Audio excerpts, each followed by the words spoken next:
Good evening, dear dreamer, and welcome to tonight's bedtime journey. If your eyes feel a little heavy, if your mind is still holding on to the noise of the day, let's let it go.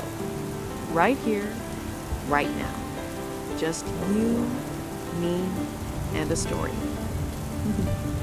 Tonight, we're going back in time to the days when movies didn't talk, but somehow they spoke louder than ever.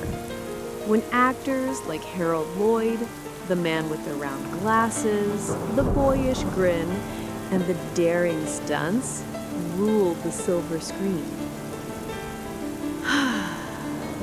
Yes, Harold Lloyd. The name alone carries the sparkle of Hollywood's golden years. And tonight, I'll tell you about his story. From Harold Lloyd, young, dreaming of adventure in Nebraska, to Harold Lloyd, the movie star, dangling from the hands of a clock in safety last, to the Harold Lloyd estate, a place of family joy and Christmas magic. But before we start, take a deep breath. In through your nose, and slowly out through your mouth. Good. You see, Harold Lloyd's life wasn't just about movies. It was about daring to climb higher, literally, than anyone else. He made audiences gasp, laugh, and sometimes worry for his safety. But he always came out smiling. So tonight, as you drift off, let's wander through his movies, his family moments, his Green Acres home. We'll meet Harold Lloyd Jr., talk about the famous Harold Lloyd glasses, his accident with his hand, and yes, even the Harold Lloyd Christmas tree that became a beloved tradition. Before Harold Lloyd became a Hollywood daredevil, before Harold Lloyd movies filled theaters with laughter, he was just Harold Clayton Lloyd. Born in 1893 in a little town in Nebraska. You can almost hear the rustle of cornfields, the creak of a wooden porch, the slow ticking of a clock that no one's in a hurry to wind. Harold wasn't the loudest kid. He wasn't the tallest or the strongest, but he had something.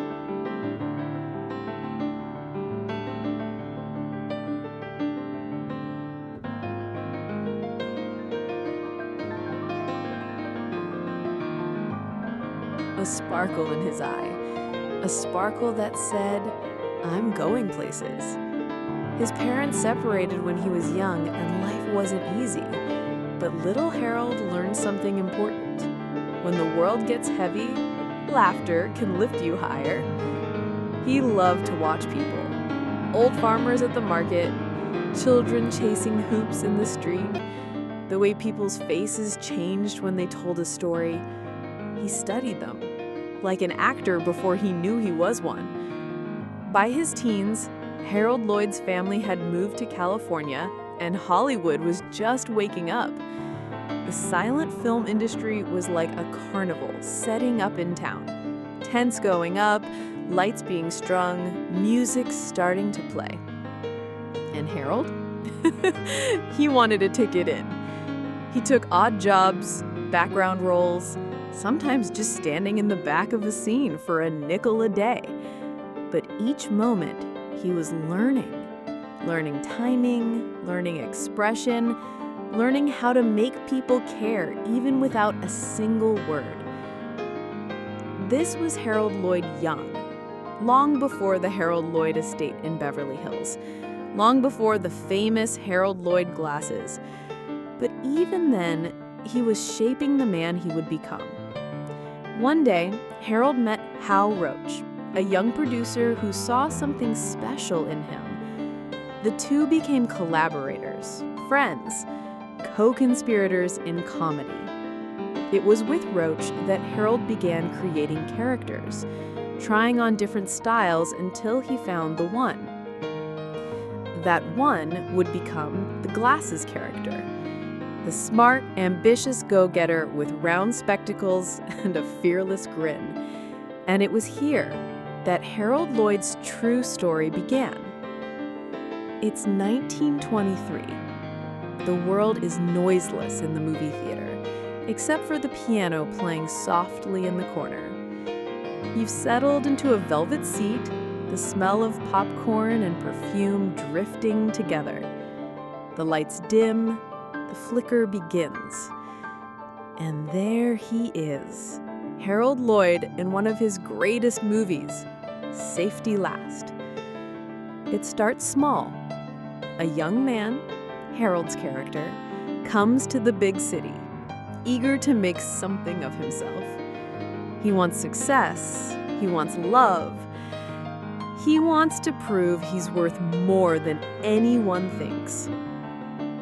And then, the stunt, the one that would become the image burned into Hollywood history. Harold Lloyd dangling from the hands of a giant clock 20 stories above the street. Look closely at that still photograph. You can see his famous Harold Lloyd glasses. You can see the determination in his jaw, the tilt of his hat. And what you can't see is that his right hand, the one gripping the edge, is missing a thumb and part of 2 fingers. Yes, this was after the accident, after the Harold Lloyd hand injury, when a prop bomb exploded in his palm during a photo shoot. Most men would have retired, quietly, safely. But not Harold. That day on the clock was no trick photography, no safety net. Harold Lloyd truly hung there. The wind tugging at his clothes, the city far below. Every second, an eternity. The audience's breath held tight. And somehow, in the middle of this nerve-wracking stunt, he still made it funny. A pigeon lands on his hat, a sudden slip, that playful, wide-eyed look at the camera, as if to say, well, this is awkward. When Safety Last ended that night, people left the theater with sore cheeks from smiling and sweaty palms from the thrill. And Harold Lloyd? He wasn't just a comedian anymore. He was the daredevil comedian. It was this moment, the Harold Lloyd Safety Last clock scene, that made him a legend. It also made his Green Acres home, later known as the Harold Lloyd Estate, the gathering place for Hollywood royalty, the spot where stories of that clock stunt would be told again and again, under the glow of his enormous Harold Lloyd Christmas tree.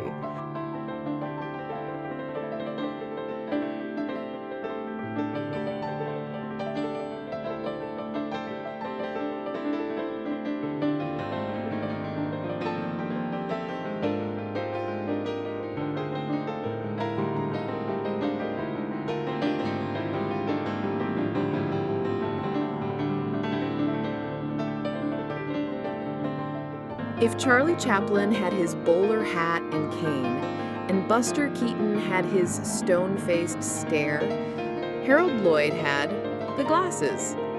Round, horn-rimmed spectacles, Harold Lloyd glasses, that turned him into the boy next door. Not a tramp, not a clown, but a young man you might meet at the corner store or sitting next to you on the trolley. In truth, those glasses weren't even prescription.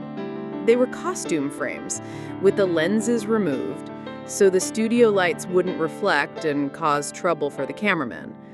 But oh, how they worked. The glasses made him different. They made him look smart, approachable, human. And in an era when silent comedy was filled with outrageous costumes and exaggerated makeup, Harold Lloyd looked like, well, us.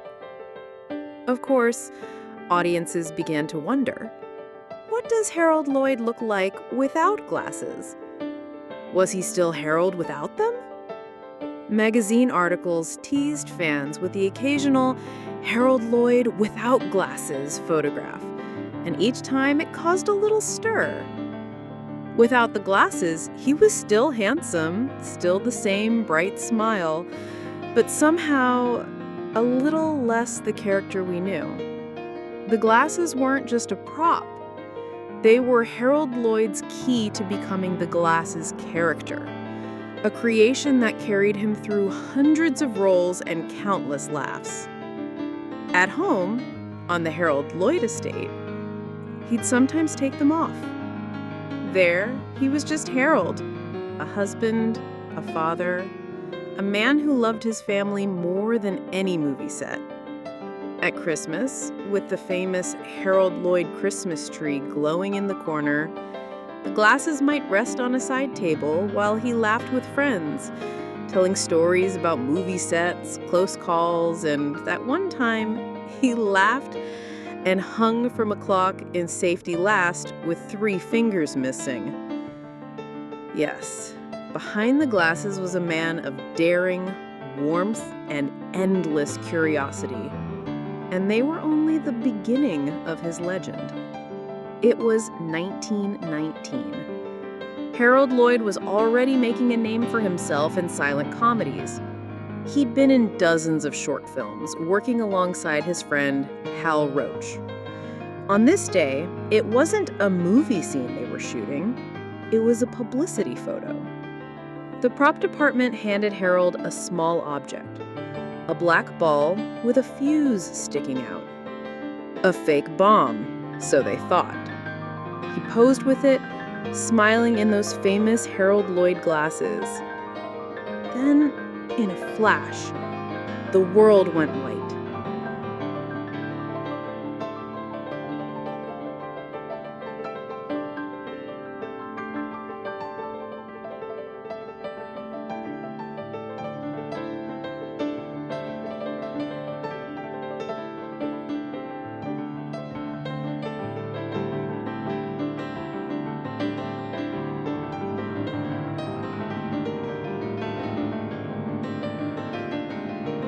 And yet, amid all the glamour, there were quiet moments too.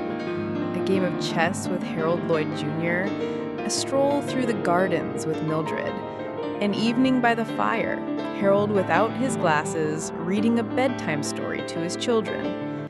Green Acres wasn't just a mansion, it was a memory factory. And even decades later, when people talk about the Harold Lloyd estate, they speak with the same warmth, as if it was less a building and more a living part of Hollywood history. As the years passed, the cameras slowed. Hollywood's golden age shifted into something new, and Harold Lloyd, the daredevil comedian, gracefully stepped away from the relentless pace of movie making. But his life was far from empty. At the heart of it all was Harold Lloyd Jr. Born in 1931, the boy grew up inside the magic of Green Acres, riding bikes down the long driveway, climbing trees in the gardens, swimming in the estate's grand pool. To the world, he was the son of a legend. To Harold, he was simply Junior. Harold Lloyd Jr. followed his own path into the arts, appearing in films and plays. Though he never reached the same towering fame as his father, he had his own charm, and Harold was proud of him. Sometimes father and son would even spar over which Harold Lloyd movie was the funniest. Family extended beyond blood, too. Over the decades, the Lloyd name touched other branches, like Harold Lloyd Buell, Jason Harold Lloyd, or Harold Lloyd Jenkins. Each name, each story, a thread in the fabric of the Lloyd legacy. Some carried the name in the entertainment world, others lived quieter lives. but all shared a link to that man with the glasses, the clock, and the courage. In later years, Harold's days were slower, filled with charity work, photography, and caring for the vast Harold Lloyd estate. He became an archivist of his own life, preserving Harold Lloyd estate photos so future generations could see the laughter frozen in time. Sometimes, guests would visit Greenacres, and Harold would take them on long tours of the house, pausing at certain pictures, telling the story behind each frame. And if you listened closely, you could hear the pride in his voice, not just for the films he made, but for the family he raised and the home he built.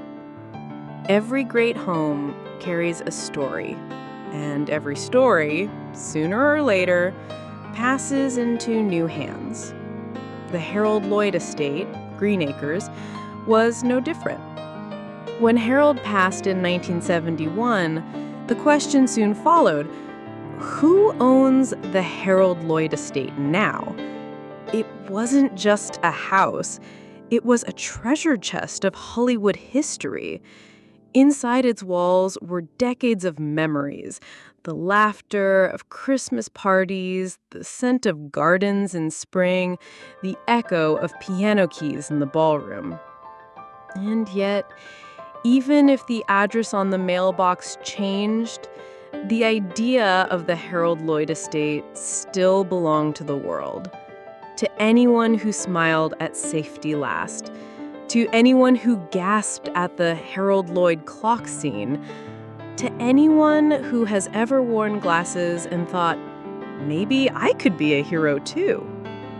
Greenacres may not be exactly as it was when Harold and his family lived there, but in the hearts of film lovers, it will forever be lit with golden light, the Harold Lloyd Christmas tree still twinkling in the corner. The 1960s had been kind to Harold in their own way. Though his days in front of the camera were behind him, his life was full of family visits, charity work, and long afternoons wandering the gardens at the Harold Lloyd estate. But time moves on, even for legends. Harold Lloyd's health began to decline in the early 1970s. Still, he faced it the way he had faced every challenge, with quiet dignity and a spark of humor.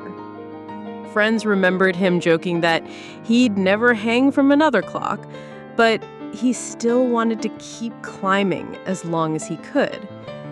The Harold Lloyd last photo that circulates today shows a man aged, but still warm-eyed. The same smile that once lit up movie screens is there, only softer, touched by years. His famous glasses rest on his face, as if the character and the man had finally become one. In March of 1971, Harold Lloyd passed away at age 77. News of his death rippled across the world. Headlines mourned the loss, but fans shared something else: gratitude. Gratitude for the joy he brought, the daring stunts, the laughter that echoed across decades. And even in his final moments, those who knew him say, Harold remained Harold. No matter how high the climb, how dangerous the stunt, or how heavy the years, he never stopped smiling. Long after the lights faded on the silent era, Harold Lloyd's spirit kept climbing. His movies, Harold Lloyd movies like Safety Last, Girl Shy, The Freshman, and the gentle comedy Why Worry, continued to make audiences smile, even decades after they were first shown. What made them special wasn't just the stunts or the laughs, it was the heart. Harold made comedy about everyday people, dreamers, underdogs, the ones who stumbled, got back up, and kept going. Sometimes they even hung from a clock or two. Film historians call him one of the big three of silent comedy, alongside Chaplin and Keaton. But Harold was different. His characters weren't outsiders looking in. They were us, looking forward. And in that way, his movies never went out of style. Today, his work is preserved in film archives, celebrated at festivals, and discovered by new generations who stumble across a black and white image of a man in glasses halfway up a skyscraper and wonder, who was this? And then they laugh. And in that moment, Harold is alive again. The Harold Lloyd estate may have changed hands, the Christmas tree may not be lit every year, but the man with the glasses still has a home in the hearts of everyone who loves to laugh. So tonight, as you drift into sleep, picture Harold Lloyd, climbing higher, smiling wider, and reminding us all that sometimes the best way to face the world is with courage in your heart and laughter in your pocket. And so, we've walked together through the story of Harold Lloyd, the boy from Nebraska who became a Hollywood daredevil, the man who laughed in the face of danger, who wore his famous Harold Lloyd glasses as a badge of charm, and who built a life as full as the laughter he gave away. We've seen him young, chasing dreams in the dusty streets of early Los Angeles. We've hung from the Harold Lloyd clock in safety last. We've stood in the glow of the Harold Lloyd Christmas tree at Green Acres. And we felt the quiet of his final days, the peace of a life well lived. He left behind more than movies. He left behind a way of living, a reminder that even when the climb is high and the grip is shaky, you can keep going and maybe even make people laugh along the way. So now, as your eyes grow heavier, let Harold's story be your lullaby. Let the black and white streets of silent-era Hollywood fade into your dreams. Let the music of an old theater piano carry you deeper into rest. Somewhere up there, in the soft haze between memory and magic, Harold is still climbing, still smiling, still looking down at us as if to say, it's all going to be all right. Good night. Sleep well, and may your dreams be filled with courage and a little bit of laughter.